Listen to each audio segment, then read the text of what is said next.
TinkerCAD tips. Welcome back. This is going to be part 4 of this birdhouse design.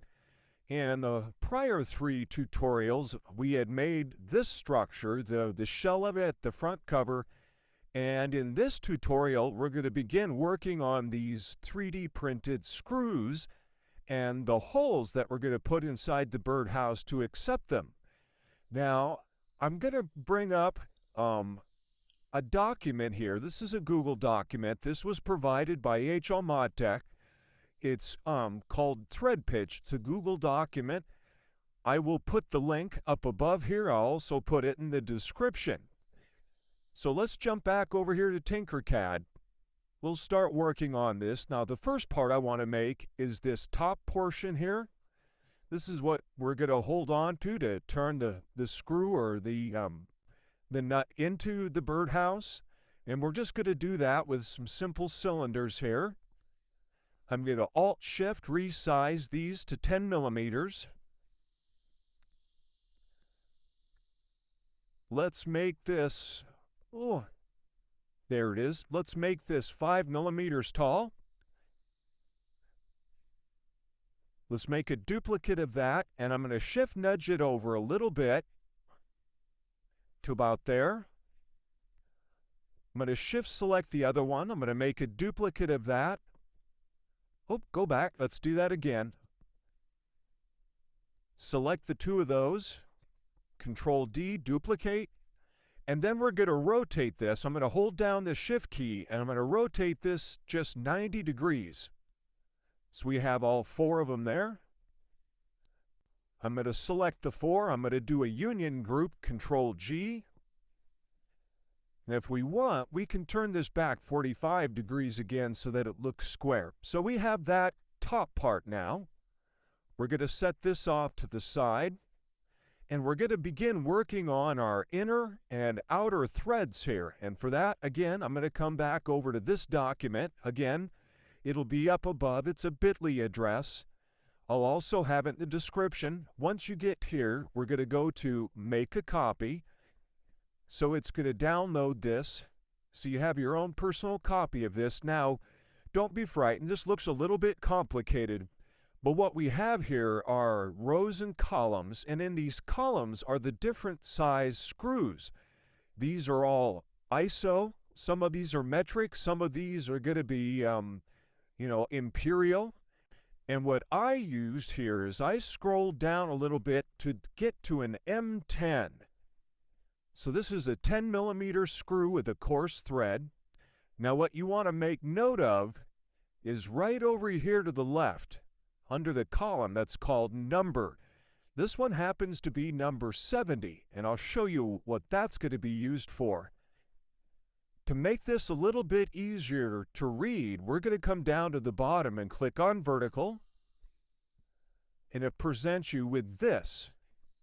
And in this box right up here, I'm going to double click in there. I'm going to backspace that 34 out, and I'm going to put that 70 in there. And what it's going to do is it's going to bring in all of the information we need to create an M10 nut in TinkerCAD. So what we have here on the left are the measurements of things that we're going to be using for the whole part of it. And over here to the right, this is going to be the solid part. So let's start here on the whole portion of it. We're going to start with a cylinder here, a whole cylinder, and here's the measurements.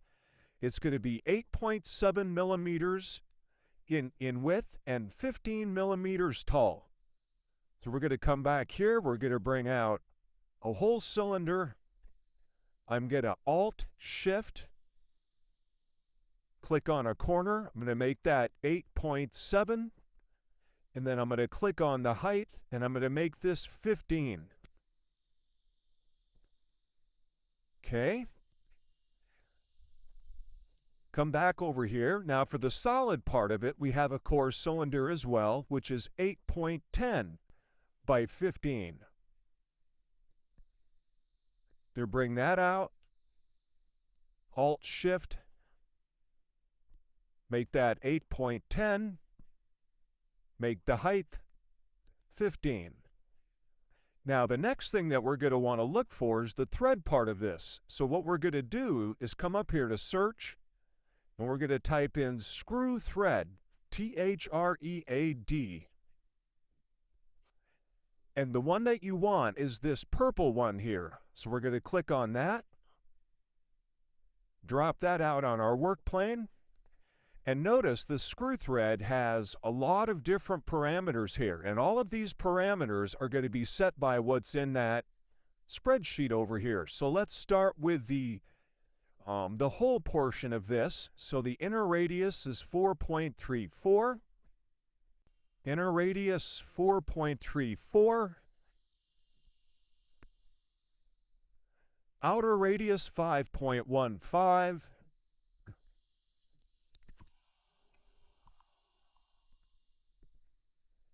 Inner thread height 1.23.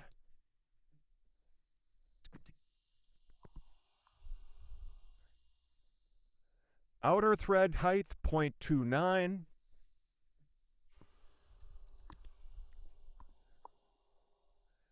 Number of turns 10, and then side 64. Number of turns 10. Number of sides per turn is already at 64. Total height 15, and we want to be clockwise. Total height 15, and we're going to change this to clockwise. So now down here we have all of our threads. We want to turn this into a hole. Let's bring that over here. Let's shift select the two of those and get these into alignment together. Okay, let's work on the solid part of it. We'll bring out another screw thread here.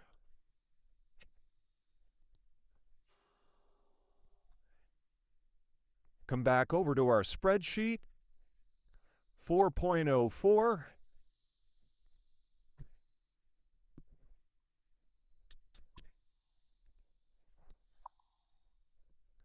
Next measurement is 4.85.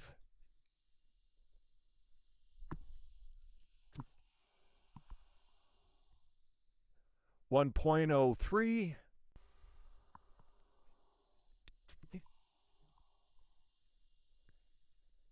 0.09.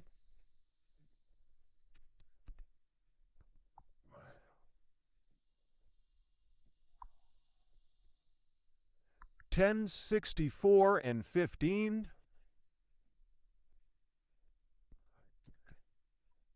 It's already 64, the height 15.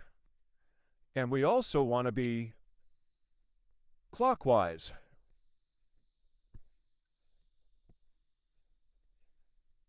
Let's make sure all of these are dropped to the work plane.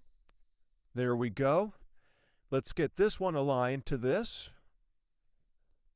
Click align, down the middle, down the middle. All right, we have a good start there. Now, one of the things that we'll note is on these screws back here, I've tapered the ends of this. This will help to align it when you go to put the screw in. So we're going to make a little part here in the next tutorial. That's right, we're going to go to a part 5 here. We'll continue working on these screws and the threads in particular. So we'll see you on the next one. Drop me some comments. And again, if you're looking for this spreadsheet here, I'll have that link to that in the description. We'll see you on the next one. Like, follow, repost. Happy tinkering.